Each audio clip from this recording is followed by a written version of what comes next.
ಇನ್ನು ರಾಜ್ಯ ರಾಜಕಾರಣದಲ್ಲಿ ಸದ್ದು ಮಾಡ್ತಾ ಇರುವಂತಹ ಪ್ರಕರಣ ಅಂತಂದ್ರೆ ಅದು ಮೂಡಾ ಕೇಸ್, ಅದರಲ್ಲೂ ಮುಖ್ಯಮಂತ್ರಿಗಳಿಗೆ. ಮೂಡಾ ಕೇಸ್ನಲ್ಲಿ ಸಿದ್ದರಾಮಯ್ಯನವರಿಗೆ ಈಗ ಕ್ಲೀನ್ ಚಿಟ್ ಸಿಕ್ಕಿದೆ. ಕಾರಣ ಅದನ್ನು ಲೋಕಾಯುಕ್ತ ತನಿಖೆ ಮಾಡ್ತಾ ಇತ್ತು. ಲೋಕಾಯುಕ್ತ ಈಗ ಬಿ ರಿಪೋರ್ಟ್ ಅನ್ನ ಕೊಟ್ಟಿದ್ದಾರೆ. ಏನ್ ಕಾರಣ ಕೊಟ್ಟಿದ್ದಾರೆ ಅಂತಂದ್ರೆ ಸಾಕ್ಷ್ಯಾಧಾರಗಳ ಕೊರತೆ ಹಿನ್ನೆಲೆಯಲ್ಲಿ ಅಂತ ಹೇಳಿದ್ದಾರೆ. ಏನಾಗಿದೆ ಈ ಎಲ್ಲ ಬೆಳವಣಿಗೆಗಳು? ಇಲ್ಲಿದೆ ನೋಡಿ ವರದಿ. ಮೂಡಾ ಕೇಸ್ನಲ್ಲಿ ಗೆದ್ದ ಸಿಎಂ ಸಿದ್ದರಾಮಯ್ಯ, ಸಾಕ್ಷ್ಯಾಧಾರ ಕೊರತೆ, ಲೋಕಾಯುಕ್ತ ಕ್ಲೀನ್ ಚಿಟ್. ಸಿಎಂ ಪತ್ನಿ ಸೇರಿ 4ವರಿಗೆ ಬಿಗ್ ರಿಲೀಫ್. ರಾಜ್ಯ ರಾಜಕಾರಣದಲ್ಲಿ ಭಾರೀ ಸದ್ದು ಮಾಡಿದ್ದ ಸಿಎಂ ಸಿದ್ದರಾಮಯ್ಯ ಹಾಗೂ ಅವರ ಕುಟುಂಬ ವಿರುದ್ಧದ ಮೂಡಾ ಹಗರಣಕ್ಕೆ ಸ್ಫೋಟಕ ಟ್ವಿಸ್ಟ್ ಸಿಕ್ಕಿದೆ. ಸಿಎಂ ಕುಟುಂಬಕ್ಕೆ ಲೋಕಾಯುಕ್ತ ಕ್ಲೀನ್ ಚಿಟ್ ಕೊಟ್ಟಿದೆ. ಹಗರಣದ ತನಿಖೆ ನಡೆಸಿದ ಮೈಸೂರು ಲೋಕಾಯುಕ್ತ ಅಧಿಕಾರಿಗಳು ವರದಿ ಸಿದ್ಧಪಡಿಸಿದ್ದು ಸಾಕ್ಷ್ಯಾಧಾರಗಳ ಕೊರತೆಯಿಂದ ಕ್ಲೀನ್ ಚಿಟ್ ನೀಡಿದೆ. ಇದರಿಂದ ಮೂಡಾ ಹೋರಾಟದಲ್ಲಿ ಸಿಎಂ ಗೆದ್ದಿದ್ದಾರೆ. ಸಿಎಂ ಸಿದ್ದರಾಮಯ್ಯ A1 ಆರೋಪಿಯಾಗಿದ್ದ ಮೂಡಾ ಭೂ ಹಗರಣದ ತನಿಖೆ ಮುಕ್ತಾಯವಾಗಿದೆ. ಮೈಸೂರು ಲೋಕಾಯುಕ್ತರು ನ್ಯಾಯಾಲಯಕ್ಕೆ ವರದಿ ಸಲ್ಲಿಸಲು ಮುಂದಾಗಿದ್ದಾರೆ. ಆದರೆ ತನಿಖಾ ವರದಿಯಲ್ಲಿ ಸಿಎಂ ಸಿದ್ದರಾಮಯ್ಯ ಸೇರಿ 4ವರಿಗೆ ಕ್ಲೀನ್ ಚಿಟ್ ನೀಡಲಾಗಿದೆ. ಈ ಬಗ್ಗೆ ಲೋಕಾಯುಕ್ತವು ದೂರುದಾರ ಸ್ನೇಹಮಯಿ ಕೃಷ್ಣಗೆ ನೋಟಿಸ್ ನೀಡಿದ್ದು ಸಾಕ್ಷ್ಯಾಧಾರಗಳ ಕೊರತೆಯಿಂದ ತನಿಖೆಗೆ ಅರ್ಹವಲ್ಲದ ಪ್ರಕರಣ ಎಂದಿದೆ. ಮೂಡಾ ಕೇಸ್ನಲ್ಲಿ ಬಿಗ್ ರಿಲೀಫ್.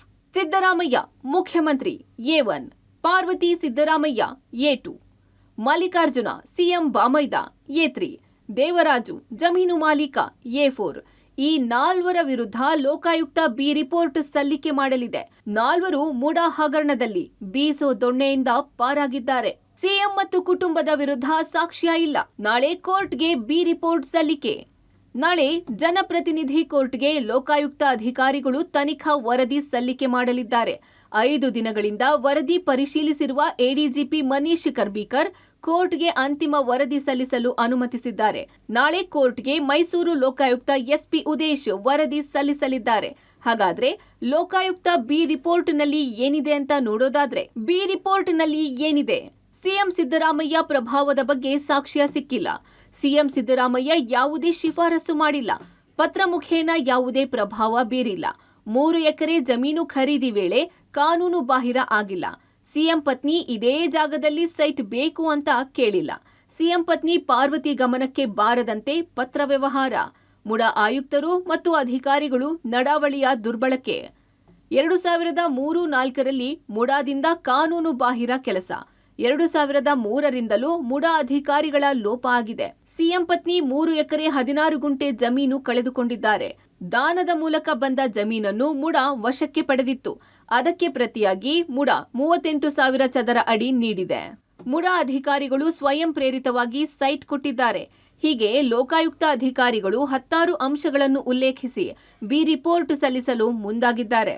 ಬೀಸೋ ದೊಣ್ಣೆಯಿಂದ ಪಾರಾದ್ರೂ ಸಿಎಂ. ಸಿದ್ದರಾಮಯ್ಯ ರಾಜಕೀಯ ಭವಿಷ್ಯಕ್ಕೆ ರಹದಾರಿ. ಮೂಡಾ ಕೇಸಲ್ಲಿ ಮೂಡಾ ಮಾಜಿ ಆಯುಕ್ತ ನಟೇಶ್ ಮತ್ತು ಅಧಿಕಾರಿಗಳ ವಿರುದ್ಧ ತನಿಖೆ ಬಾಕಿ ಇದೆ. 2016ರಿಂದ 2024ರವರೆಗಿನ ಸೈಟ್ ಮರು ಹಂಚಿಕೆ ತನಿಖೆ ಪ್ರಗತಿಯಲ್ಲಿದೆ. 50-50 ಅನುಪಾತ ಹಂಚಿಕೆ ಮಾಡಿದ ಅಧಿಕಾರಿಗಳ ವಿರುದ್ಧ ತನಿಖೆ ನಡೆಯುತ್ತಿದೆ. ನಾಳೆ ಕೇವಲ 4ವರ ವಿರುದ್ಧ ಅಂತಿಮ ವರದಿ ಸಲ್ಲಿಕೆ ಆಗಲಿದೆ. ಸಿಬಿಐನಿಂದ ಬಚಾವಾಗಿದ್ದ ಸಿದ್ದರಾಮಯ್ಯ ಈಗ ಲೋಕಾಯುಕ್ತ ಕೇಸ್ನಲ್ಲೂ ಬಚಾವಾಗಿದ್ದಾರೆ. ಇಡಿ ಪ್ರಕರಣದಲ್ಲಿ ಮಾತ್ರ ಸಿಎಂ ಸಿದ್ದರಾಮಯ್ಯಗೆ ಕುತೂಹಲ ಹೆಚ್ಚಿದೆ. 40 ವರ್ಷಗಳ ರಾಜಕೀಯ ಜೀವನದಲ್ಲಿ ಮೊದಲ ಬಾರಿಗೆ ವಿಚಾರಣೆ ಎದುರಿಸಿದ್ದ ಸಿದ್ದರಾಮಯ್ಯ ಪೊಲಿಟಿಕಲ್ ಕ್ಲೀನ್ ಇಮೇಜ್ಗೆ ಕಾಯ್ತಿದ್ದಾರೆ. ಮೂಡಾ ಹಗರಣದ ತನಿಖೆಯನ್ನು ಸಿಬಿಐಗೆ ವಹಿಸುವಂತೆ ದೂರುದಾರ ಸ್ನೇಹಮಯಿ ಕೃಷ್ಣ ಸಲ್ಲಿಸಿದ್ದ ಅರ್ಜಿಯನ್ನು ಹೈಕೋರ್ಟ್ ವಜಾಗೊಳಿಸಿತ್ತು. ಇದರ ಬೆನ್ನಲ್ಲೇ ಇದೀಗ ಲೋಕಾಯುಕ್ತ ಸಹ ಈ ಪ್ರಕರಣ ತನಿಖೆಗೆ ಅರ್ಹವಲ್ಲ ಎಂದು ಅಭಿಪ್ರಾಯಪಟ್ಟಿದೆ. ಹೀಗಾಗಿ ಸಿದ್ದರಾಮಯ್ಯ ಹಾಗೂ ಅವರ ಪತ್ನಿ ಪಾರ್ವತಿ ಸೇರಿದಂತೆ ಉಳಿದ 2 ರಿಲೀಫ್ ಸಿಕ್ಕಂತಾಗಿದೆ. ಇದೀಗ ಸಿಎಂ ನಿಟ್ಟುಸಿರು ಬಿಟ್ಟಿದ್ದಾರೆ. News desk, public TV, Bengaluru.